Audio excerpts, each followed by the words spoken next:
Hello and welcome. Today we bring to you a double treat. I have a double doctor, a PhD and JD, Dr. Stephanie Westcott. Dr. Westcott, welcome to our show. Thank you so much, Rahul. It's lovely to be here. Absolutely. And those who are watching for the first time, Dr. Westcott holds a PhD and JD degree. That means she has completed her doctoral degree as well as her law degree. And then today, Dr. Westcott, she's a graduate from an Ivy League program as well as finished her PhD work in a premium medical institution as well. So we are absolutely delighted to have you today. Would you like to introduce yourself, Dr. Westcott? Oh, yes, thanks so much. That was a lovely introduction. So, my background is in molecular biology, genetics, and developmental biology. I worked on zebrafish development in my graduate work. And I've always been passionate about scientific writing and communication. I've spent some time working in a tech transfer office, doing scientific writing, and as a patent agent. So I'm really happy to be following up our conversation and talking to you today about giving just a brief introduction to intellectual property and patents for those who might not be familiar with them. Absolutely. And it's looked like that we have to have you here for at least a couple more times. But today, we are bringing Dr. Westcott to talk about, we are big on healthcare, mentoring in healthcare. I interact with medical students, residents, fellows, young faculty members, and then, of course, people who are doing clinical research and publications. And this entrepreneurship is an important part in any and all of it. And then protecting your intellectual property is a very, very cool concept. If you know at least some concept, you should be able to move forward. So we're very, very thankful, Dr. Westcott, you are here with us today. By all means, floor is yours. Take it away. All right, thanks so much. Let me get that screen sharing set up.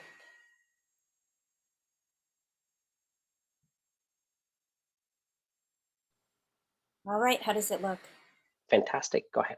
Okay, great. So, as I think Rahul mentioned, this is part one of N. As we were discussing our plans for sharing this information, we realized that there are a lot of nuggets that you might be curious about, and just one short conversation probably won't do them justice, and maybe people have questions. So, I have a few more ideas planned for the future. But we'll just start with a very brief introduction today. And as Rahul mentioned, our target audience are folks who maybe are getting started, you're clinicians, researchers, maybe you're early or mid-career, or maybe you are curious. I think anybody can benefit from this discussion, but we do have kind of a medical life sciences audience in mind. And maybe you've heard your mentor talking about their experiences with patents and you're curious. So these are good things to know for your future. My background, we actually already covered that. I'm really passionate about all different kinds of science and how it can be applied. So we'll be talking briefly today, what is intellectual property in a very general sense? What is a patent? Some parts and pieces, again, very general. We can go over more details in the future. And who are some key players and relationships in the pathway to obtaining a patent? These are things you might not be familiar with, but it's helpful to know that there are multiple players in that process to getting a patent, and it is not always a fast process. So first off, what is intellectual property? Maybe you've heard this word and not really, it's just kind of glossed over. But intellectual property, unlike physical property, you can think of it as a non-physical asset or intangible. So WIPO, the World Intellectual Property Organization, defines intellectual property as creations of the mind, inventions, literary, artistic works, designs, and symbols, names, and images. So this is things you're thinking of. And intellectual property it's historically important. This is not actually a new thing. And even, back in our history, the Constitution includes a mention of intellectual property. So this is something that goes back to our founding and certainly has roots much before that. US law, and just keep in mind, I'm primarily coming from a US law perspective. Each jurisdiction has its own rules, and there are things like the World Intellectual Property Organization and PCT, Patent Cooperation Treaty. We won't talk much about those. I'm looking at it primarily from the US perspective. So US law has recognizes 4 categories of intellectual property: patents, copyrights, trademark, and trade secret. Patents and trademarks are both administered by the USPTO, the United States Patent and Trademark Office, right there in the name. And copyrights are administered by the US Copyright Office. Trade secrets, it's an interesting area of law, but it doesn't come up quite as much as some of the other ones for some obvious reasons. Those are protected by state and federal laws, but of course there is no government agency or federal register where you write down your trade secret, because then it's not a secret. But patents, copyrights, and trademarks are things that are going to be in front of the public in some form. So what is a patent? According to the US Patent Act of 1952, a patent protects inventions of processes, machines, manufactures, and compositions of matter that are useful, new, and non-obvious. So there's some words in there that we'll come back to in a moment: useful, new, and non-obvious. But a patent is covering an invention. And that invention, it doesn't cover every invention, we'll get back to this in a minute, but broad categories of inventions. A patent is an interesting kind of a right because it gives its owner the right to exclude others from making, using, or selling the claimed invention for a limited period of time. So it has these 2 interesting features. It is a right to exclude someone else from doing something, not necessarily a guarantee that you can do it yourself, but you can keep others from doing it. And it only exists, it's only applicable for a certain period of time. So this is not for the rest of your lifetime. This is not a long-term like something with copyright.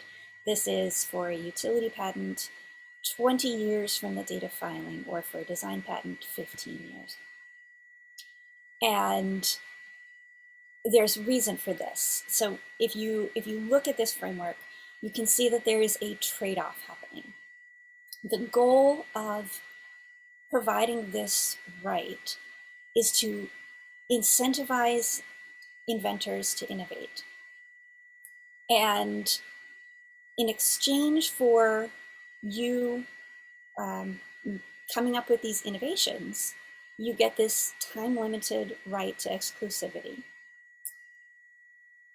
But in order to get that right, you, the inventor, have to provide to the public detailed instructions for how to make and use the invention. You don't get to keep it secret. And that's the trade-off. You go through this process, you write this detailed document, you write claims saying, this is what my invention is, this is how you make it, this is how you use it. Here are examples of what I've done and how it works. You give that to the public. And in exchange, the government says, that's fantastic, you have now contributed this innovative knowledge, and you now have this right for a limited period of time. So it's an interesting, like I said, it's an interesting kind of a right. And patents are pretty useful. You can, maybe you came up with an innovation, an invention, and you're not really going to do much with it, but it's still, you can sell it, and somebody else might say, I can now, use this myself. Or maybe part of your business strategy might be to license it out. and you can get revenue in for your business by licensing out your IP. Or you might say, no, I'm not sure I want to do that, or maybe I'll license it to one or two people, but I also want to put it to work and practice it myself. So there are a variety of things you can do with this, but you have this intangible asset now if you have a patent. So a little bit more about what is a patent. A patent, in order for it to be granted and issued, the invention described and claimed in a patent application has to meet certain statutory requirements. That's under Title 35 USC, Title 35 in the US Code. And there are certain statutory requirements it needs to meet. I won't go into detail about these right now, but just know that you can't just show up at the patent office and say, I have done all this work and I came up with this really cool thing, give me a patent. There's requirements that it needs to meet, and the examination process that you have to go through is to make sure that it meets those requirements. So it needs to be useful. It needs to be new. So nobody's done this before. It has to be non-obvious. This is an interesting type of requirement, and it can get a little complicated. Can talk about that in a later episode. But it has to be more than just new, essentially. And a patent includes a written description. It's very sometimes long and complex document with some particular components. And it has to, like we talked about, that exchange that you're making, it needs to disclose the application. It needs to be clear. It needs to be enabling. In other words, you're making this exchange, you're giving this information to the public, saying, this is how you make and use my invention. But somebody else needs to be able to say, to read that document and say, I can do this.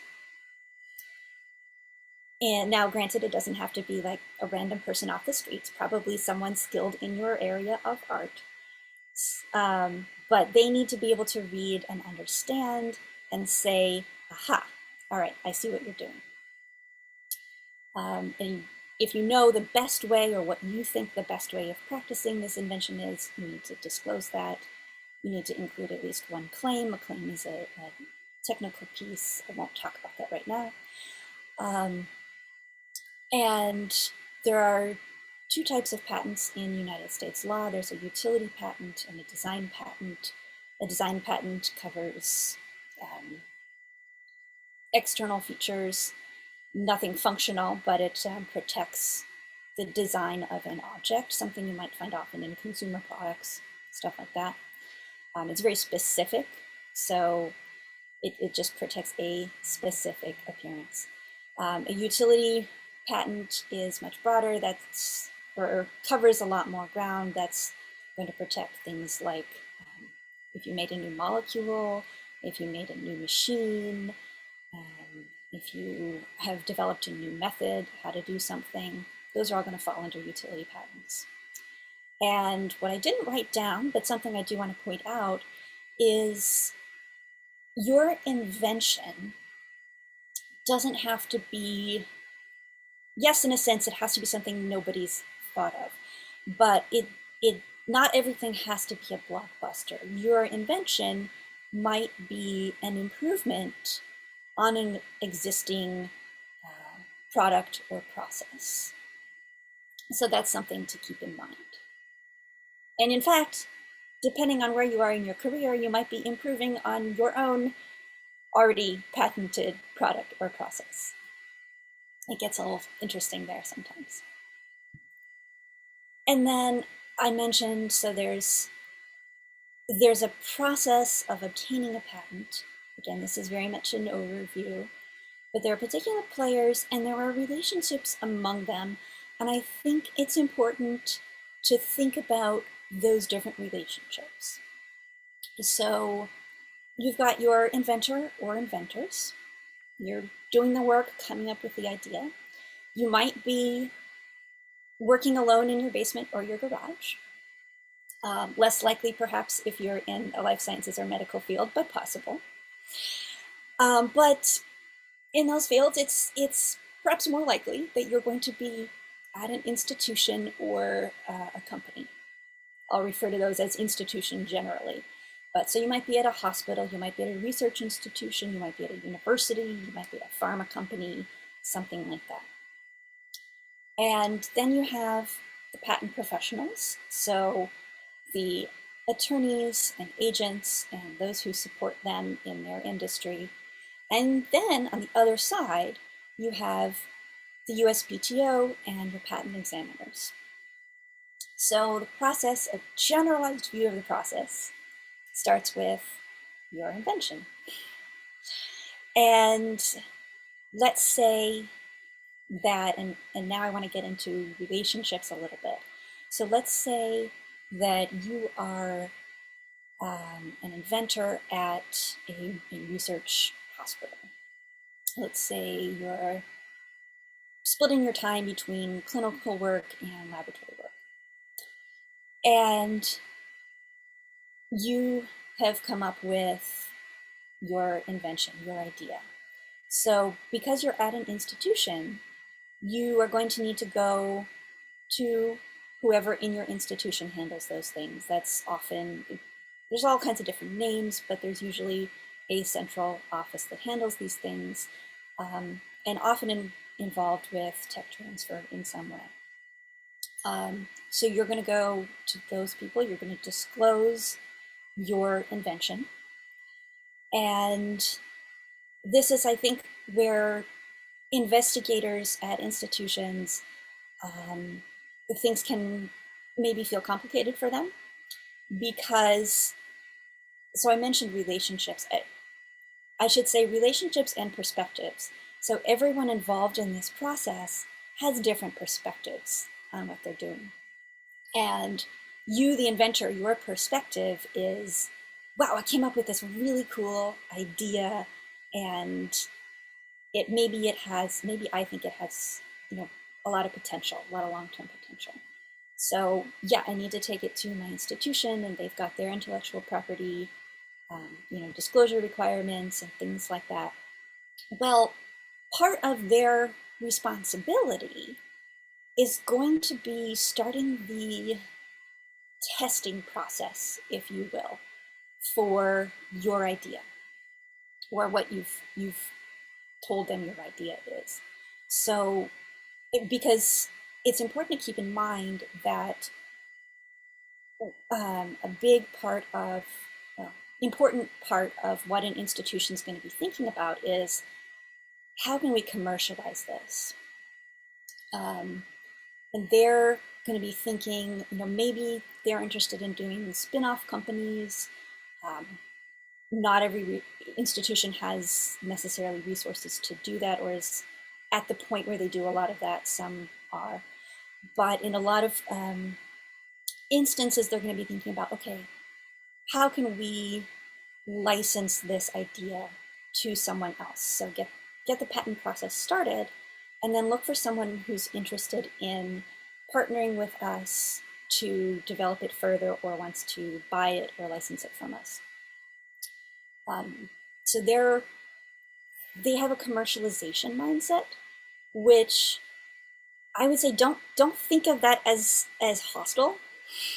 You just have different perspectives.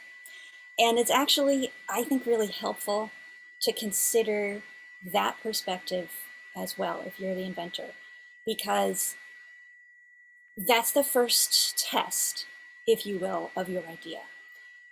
And the patent prosecution process is, it's not free. So you want to make sure that you're starting from a place that you have at least some confidence that you're going to be able to get that patent and it's going to have some value. Not to say that if you don't go through the process, it doesn't have value. But what is interesting to an inventor might not be something that is immediately commercializable.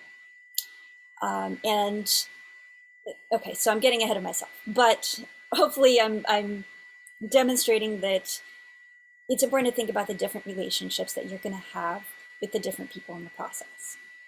So let's say that your institution says, all right, we think there's potential here. So then you're going to move into the preparation and prosecution phase. Preparation, you're going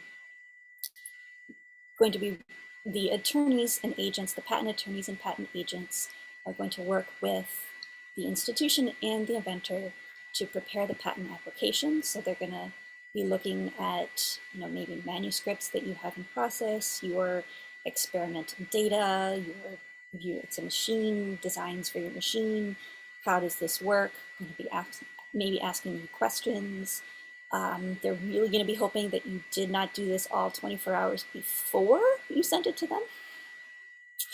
They're going to be, and I can talk more about this at another time, they're really going to be hoping that you do not have a conference coming up tomorrow that you're going to be talking about this.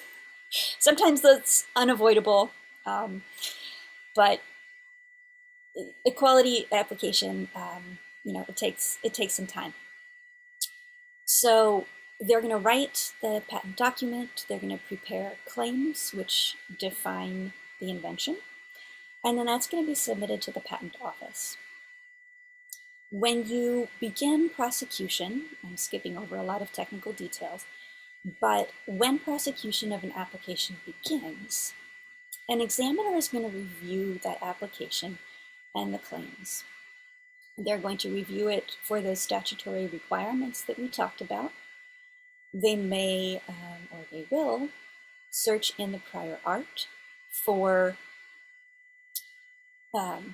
other publications, other patents, to make sure that yours is new and not obvious. And like I mentioned before, the invention is being tested. This is the second stage at which it is being tested. Because like I said, you can't just walk in and say, all right, I did a thing, give me a patent. So it's not the examiner's job to say yes and rubber stamp. It's the examiner's job to make sure that you meet those statutory requirements. So they're going to send back rejections, generally, and then it is the job of the attorneys and agents to respond to those rejections.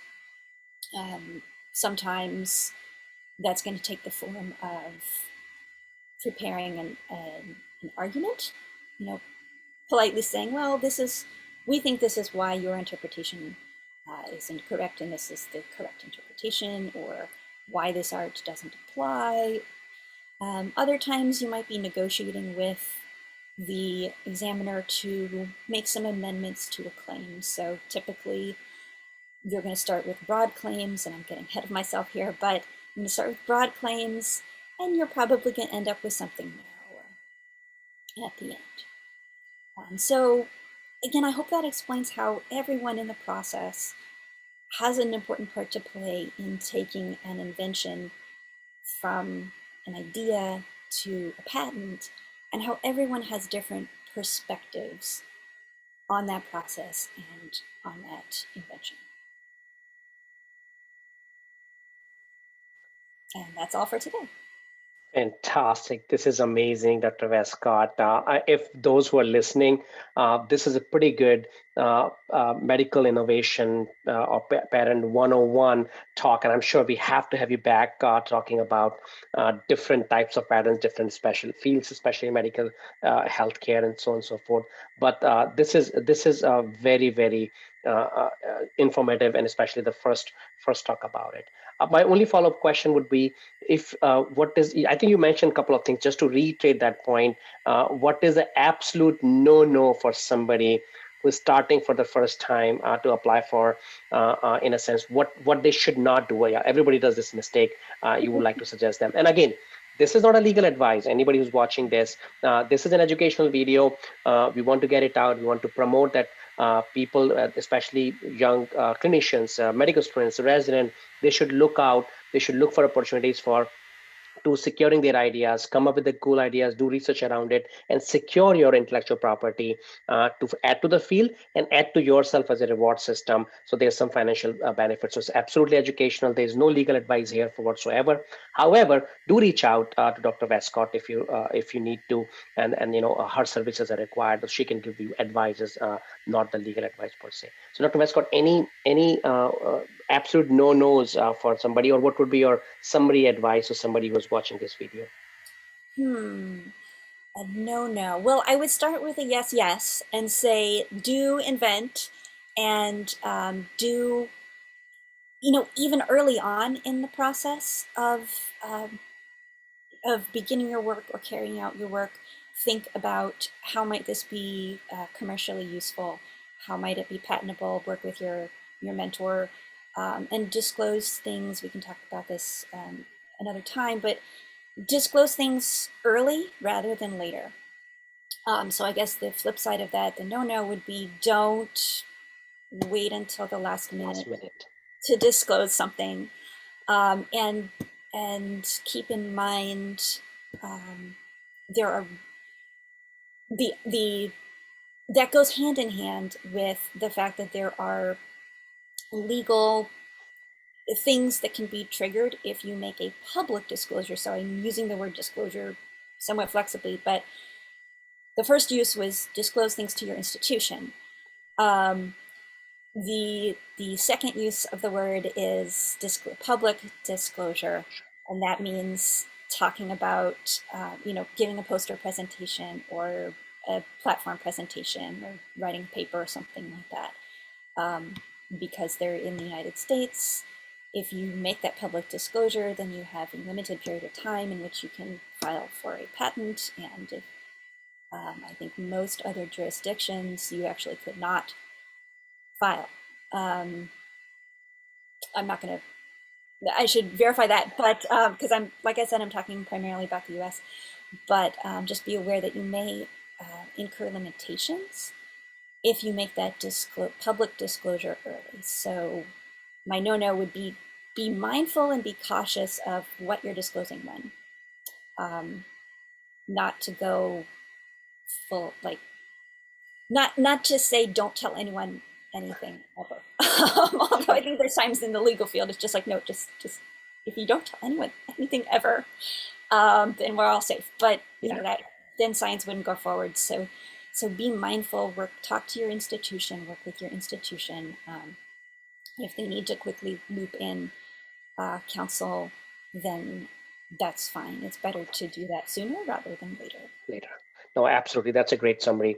It's an absolute delight to have you here with us today. And it's looked like we have to bring you back at least a couple more times, talking about different fields where patent could be applied, and other things you're working on. So viewers, if you are watching, you made to this point, please like and then write in comment section what you liked about, what you want to hear from Dr. Westcott when she comes back again. Subscribe to our channel, so then you should be able to get these alerts when we upload these new videos, which we do it almost every other week, every month in this capacity. Dr. Westcott, once again, thank you so much, and such a delight to have you here today and sharing your experience with us. Thank you so much, Rahul. It's lovely to talk to you. Absolutely.